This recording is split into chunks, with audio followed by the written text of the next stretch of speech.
What you see in front of you today are 7 firearms that were seized in the last 24 hours in Baltimore. In fact, in the last 24 hours alone, 20 firearms have been taken off the street. 20 firearms have been taken off the street in the last 24 hours. BPD seized 10, and our federal partners seized 10 firearms. That's the progress that this crime fight needs. That's our vow to the citizens of this community, that we will continue this effort until we identify those small number of people who are disproportionately responsible for our crime. And Deputy Paul Meir will speak about some of those arrests and its impact on our crime fight. I want to bring up Dr. Wen and have Dr. Wen say a few words, and then we'll bring up Deputy Commissioner Paul Meir, and then we will take questions. Dr. Wen. Thank you very much, Commissioner Davis. It's a pleasure to work with you. Twice in a row, as you mentioned, yesterday you were kind to join us for the release of the Mayor's Task Force recommendations on heroin prevention and treatment, and we're delighted to join with you and also with the hardworking men and women of the Baltimore Police Department today, as well as our many other partners in this conference as well. The Baltimore City Health Department stands united with the police department and also with our city, state, and federal partners in reducing violence and promoting safety in Baltimore. Operations of the Safe Streets East site in McElderry Park community have been indefinitely suspended pending further investigation. Safe Streets has a zero-tolerance policy for felony arrests. Therefore, the 2 Safe Streets employees allegedly involved have been terminated. The health department works hard every day to protect the health and well-being of residents in our city. One of our programs is Safe Streets, which has operated in Baltimore since 2007. As the Commissioner mentioned, Safe Streets is an evidence-based approach to stopping crime where violence interrupters work on the streets to prevent violence from happening.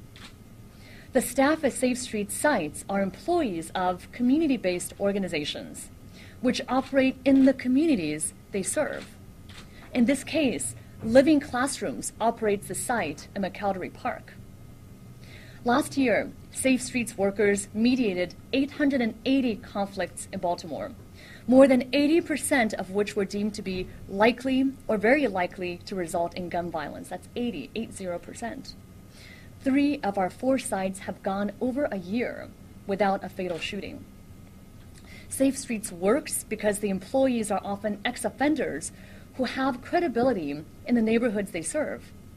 We also believe in giving opportunities to those who have been incarcerated and released. This incident is a reflection on the individuals involved and should not in any way take away from the great successes of Safe Streets and the role that the program has played in preventing and reducing violence.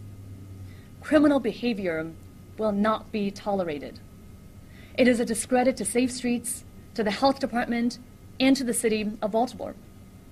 We stand united with the police department and our partners in reducing violence in the city and making Baltimore safe and healthy. Thank you. Thank you, Dr. Wen. Just to discuss briefly the case regarding Safe Streets in East Baltimore. On July 13th at approximately 3 o'clock in the morning, Eastern District Patrol officers were investigating a report of an armed robbery in the area of the 900 block of North Eden Street in East Baltimore. As a result of that investigation, they were able to obtain vital information as to suspect descriptions and a vehicle involved in that robbery. Eastern District Patrol officers canvassed for that description, which ultimately led them to the 2300 block of East Monument Street. While in the 2300 block of East Monument Street, they were able to take 2 individuals in custody responsible for that robbery, and that investigation further led them inside of 2312 East Monument Street, which is the Safe Streets office for East Baltimore. As a result of that investigation, several individuals were placed in custody. A search and seizure warrant was executed on the dwelling, which resulted in 7 firearms and a felony quantity of suspected heroin, narcotics, and cocaine. These individuals were taken into custody. They were interviewed by detectives, In addition to that, our federal partners assisted in that ongoing investigation, and that's where that stands currently. Early this morning, 2 additional search and seizure warrants unrelated to this investigation were also executed in East Baltimore related to recent violence. One in the 2300 block of East Preston Street, which yielded in several more arrests and the recovery of a handgun. One in the 1700 block of East Oliver Street, which also resulted in arrest and 2 additional handguns seized.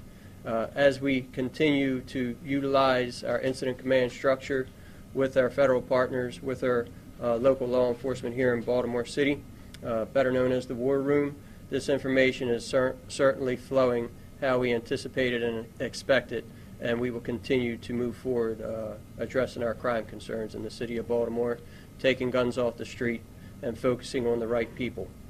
I can't emphasize enough the importance of our community partnerships, and we very much depend on our community to keep us guided in the right directions as these cases evolved.